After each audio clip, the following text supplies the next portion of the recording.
a career development or an expert in careers and helping people find out, where they ought best end up, what would you say is the worst career advice, but that's nevertheless rampant, and that might seem counterintuitive? So what's the worst career advice you see, but that's treated as really good advice?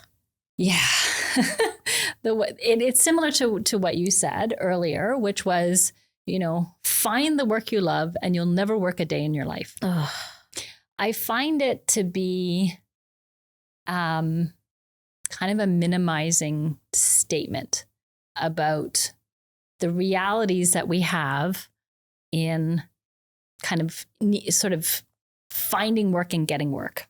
Mm-hmm. So I don't have any problems telling the world I'm 52. And it has taken me a long time to feel like I have the privilege to say that I'm now doing the work that I love, and I don't even really feel like I'm working. In my early years, I did a lot of different jobs. I had to sweat it out. I joined the college 16 years ago. I did a few years of contract. I was actually working in the Learning Commons. I went and pursued my master's degree. It took me a really long time to be able to get to that point. And so to be able to say that to somebody who is, maybe young, maybe early career, it might take a while for you to get to that point, right? And I think it's very privileged to be able to say that. And I think it's all around the nature of work. Like, there's a reality. We need to pay bills too, right?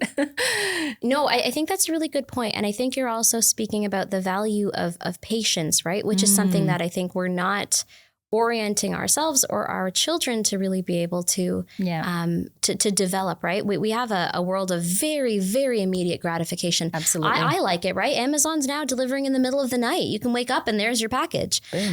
So it's, I think the delayed gratification, the patience, and also just being really comfortable knowing that there's a lot of mundane, administrative, labor-intensive, boring, hard stuff. I actually heard the opposite of what you said. Someone said once that if you do anything long enough, it will become work. And I thought that's actually, that feels true too, that if you, if you do something repeatedly, the passion kind of is impacted because you're doing it so much that there is a work element. And I thought, that has wisdom in it too, that if, that even if you find something that you're passionate about, your work is not just going to be this constant state of ecstasy. Yeah, 100%. Wow, what a great conversation.